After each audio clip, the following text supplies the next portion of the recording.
Hello, my name is Gladys Nyaruri. I'm pleased to present my Doctor of Nursing practice project titled Intervention to Reduce Polypharmacy and Optimize Medication Use in Older Adults Living in Skilled Nursing Facility. This presentation provides an overview of the Quality Improvement Project by summarizing the key components of the scholarly project. The project was completed as part of the Doctor of Nursing Practice program at Maryville University. I would like to thank my DNP project committee, my chair, Dr. Rachel Davis Citron, my second reader, Dr. Boniface Stegman, and my committee member, Dr. Vincentia McGrath, for their continued guidance and support throughout this process. Their expertise ensured academic diligence and clinical relevance in addressing polypharmacy and optimizing medication safety among older adults. Older adults are those who are over 65 who experience reduced immune response due to diminishing physiologic reserves. Therefore, they experience polypharmacy and the administration of potentially inappropriate medications to cater for existing comorbidities that constitute a risk factor for adverse drug event. Polypharmacy, defined as the use of 5 or more medication, poses significant health and safety challenges for older adults. Polypharmacy-related adverse drug events are a major healthcare concerns, accounting for approximately 35,000 hospitalization and 1.3 million emergency room visits each year. This results in nearly 3.5 billion in medical expenses, according to CDC 2018. The US Census Bureau projects that by 2030, adults age 65 and older will make up to 20% of national population. Over 40% of these older adults experience polypharmacy, and nearly 10% of their hospitalization admissions are related to adverse medication reaction. Polypharmacy increases risk of falls, hospitalization, and diminishes quality of life. Therefore, implementing the 2023 AGS BS criteria and comprehensive medication reconciliations aims to minimize PMIs, improve patient safety, and reduce healthcare costs associated with preventable ADEs in this vulnerable population.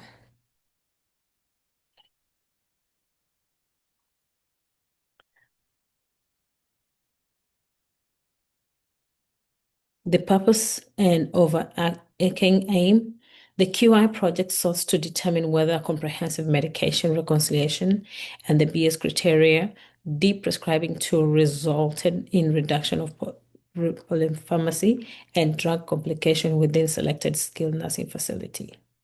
The aim of the project was to reduce polypharmacy and eliminate prescription of potentially inappropriate medications among older adults residing in the facility. The aim of this project was to evaluate whether providers' knowledge and confidence in using BS criteria, the prescribing tool to identify PMIs of older adults would improve.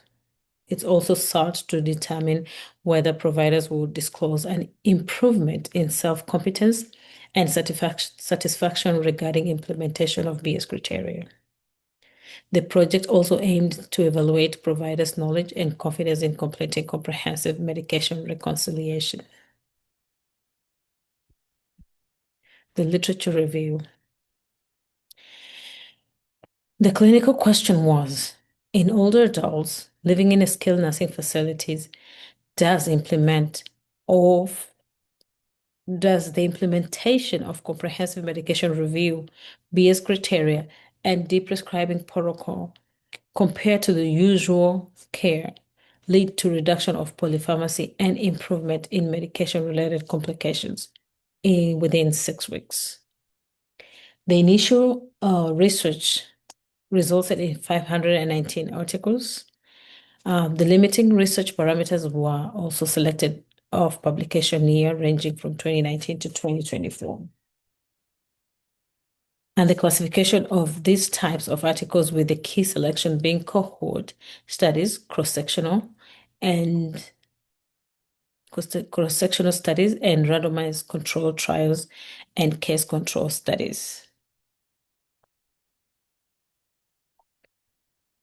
Additional refining resulted in 69 abstracts were reviewed in relevance to polypharmacy in older adults in skilled nursing facility and recommendation intervention.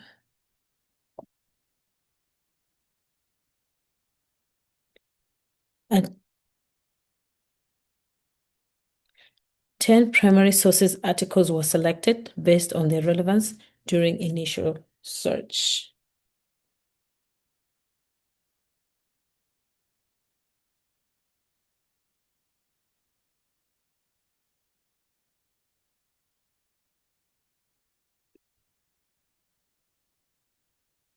From the literature synthesis, the prescribing was established as influential in the reduction of existing PMIs and potential benefits, including improved quality of life and mortality rates.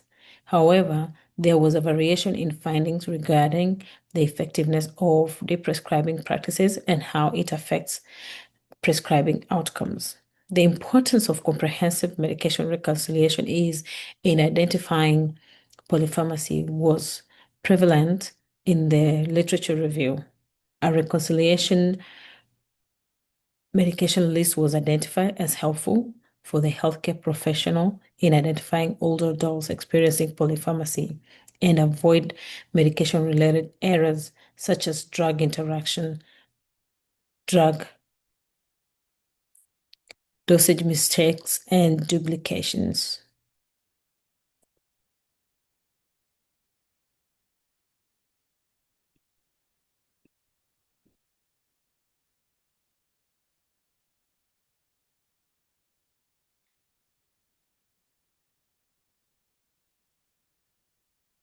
The Carl-Lewis change theory of nursing supported the proposed evidence-based practice changes for this quality improvement project.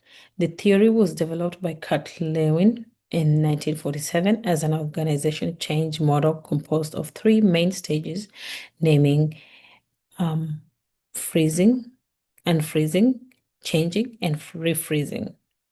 The unfreezing phase involves staff education to increase awareness of polypharmacy risks. The changing phase implemented evidence-based intervention, comprehensive medication reconciliation, and AGSB's criteria, the prescribing tool. Finally, the refreezing phase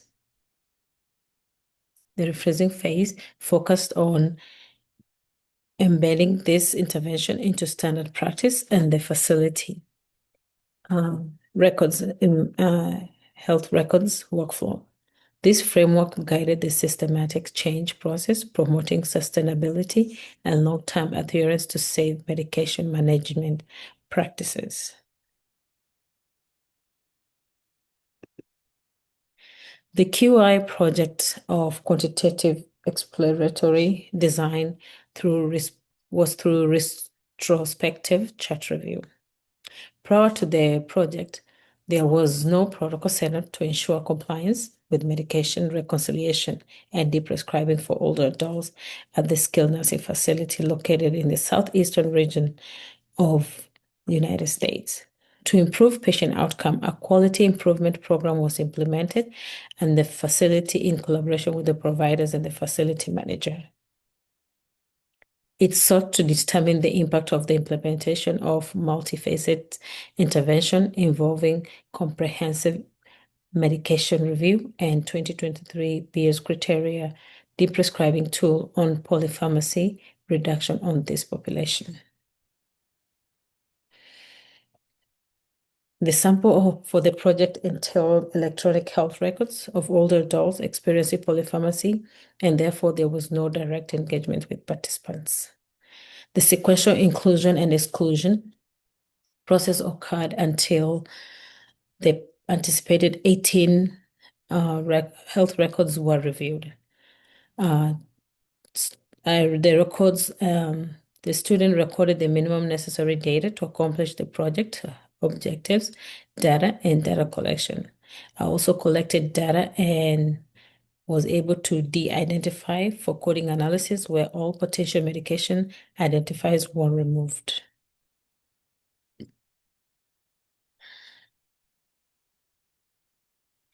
The project was implemented at the skilled nursing facility, which serves as a rehabilitation and nursing center over a period of 6 weeks. Therefore, no participants in this study, since the study designs was a retrospective chart review. The data for the project was extracted from electronic health records of older adults, those who are over 65, who were prescribed 5 or more medication as approved by facility management. A data collection sheet was used for this exercise. The de-identified data included ethnic majorities and minorities as documented within the skilled nursing facilities. All genders were included in the data collection, and this de-identified data was from patients with various chronic conditions.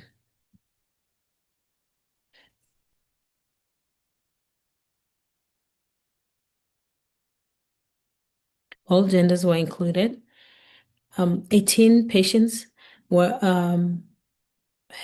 electronic health records were reviewed between April 17, 2025 to June 12, 2025, where they met the inclusion criteria and satisfies the inclusion criteria.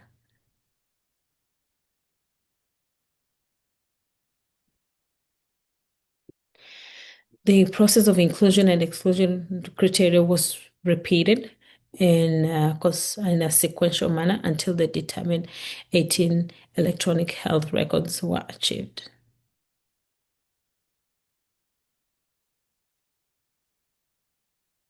The inclusion of the patients included patients who were over 65 years old, who had 5 or more medication, and who had 2 or more chronic conditions. They had to have resided in the nursing facility for at least 3 months prior to the project start of project. A follow-up visit was completed within 6 weeks, and a medication reconciliation was performed. At least one medication was supposed to be deprescribed. Exclusion were anybody who was younger than 65, and if the electronic health record showed fewer than 5 medication. No documentation of the prescribing intervention was there or for a follow-up visit.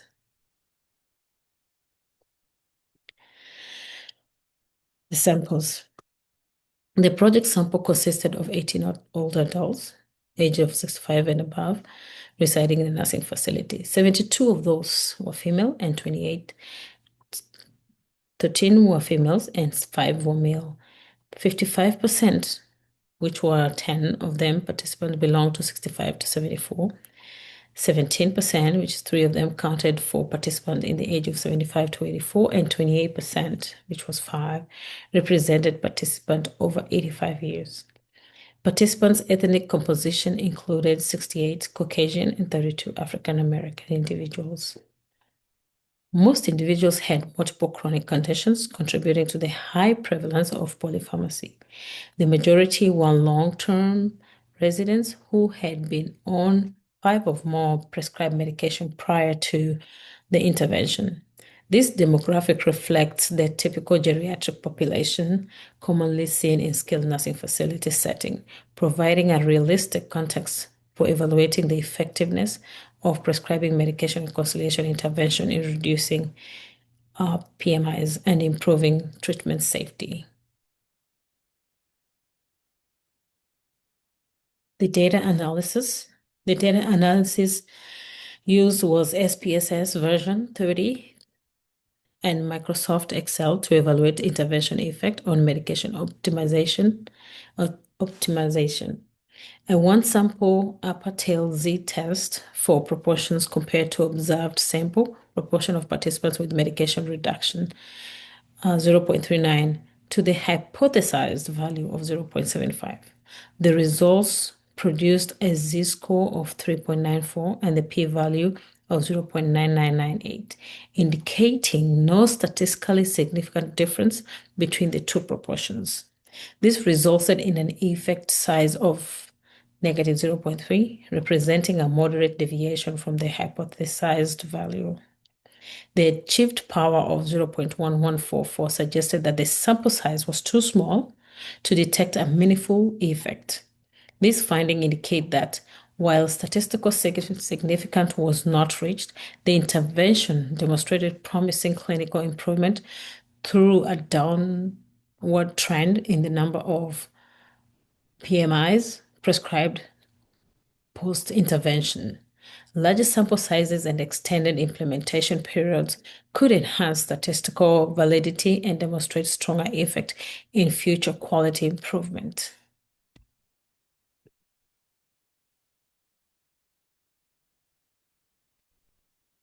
What are the limitations that I encountered during this studies? As with many quality improvement projects, several limitations were identified. A small sample size, as I mentioned earlier, was limited, and which kind of limited the statistical power and generalizability. The SNF population was mostly female, 72%, and predominantly Caucasian, limiting the project generalizability. The single site design reduced external validity, and the 6 weeks follow-up period constrained long-term outcome evaluation. Additionally, because data were obtained retrospectively from electronic health records, underreporting or undocumentation inconsistencies could have influenced results, limiting the ability to assess the effectiveness of the intervention. Some of the electronic health records did not contain information about medication reconciliation, and the nurse practitioner remarks. Despite these limitations, the project provided valuable insight into deprescribing implementation into the skilled nursing setting.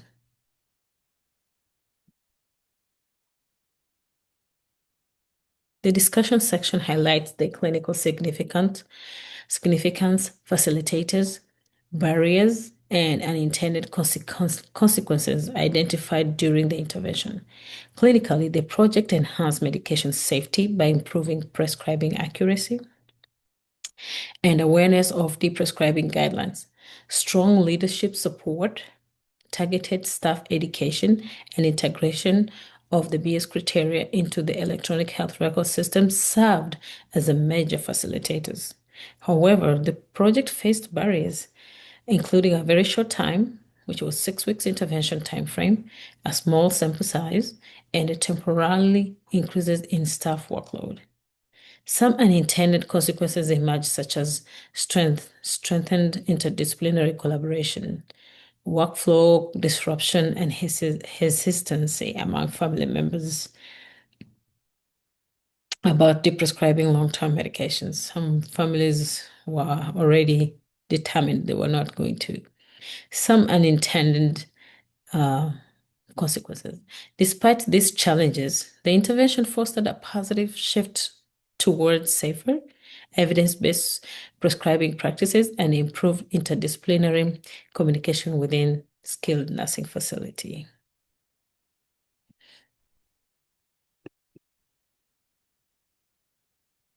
The project finding demonstrated that using the BS criteria is a low effort, high reward practice for improving geriatric care. Integrating BS criteria and comprehensive medication reconciliation directly into the electronic health record workflow, standardized medications optimization decisions.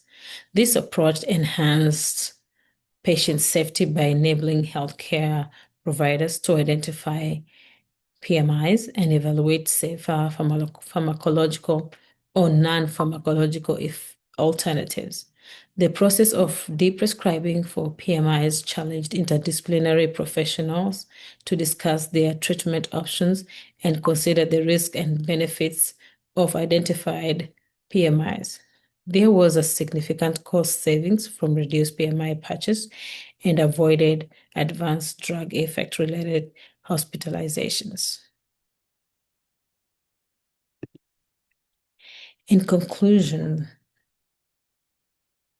this quality improvement demonstrated that implementing the 2023 BS criteria and comprehensive medication reconciliation protocol can enhance medication management in older adults with polypharmacy.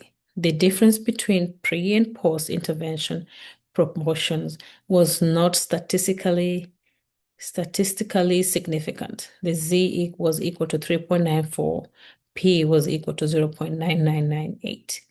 Although the results were not statistically significant, positive clinical and organization outcomes were observed. Personally, this project enhanced my leadership, analytical, and implementation skills as a future nurse practitioner. It reaffirmed the DNP program's emphasis on evidence-based change, patient safety, and interdisciplinary collaboration in clinical practice.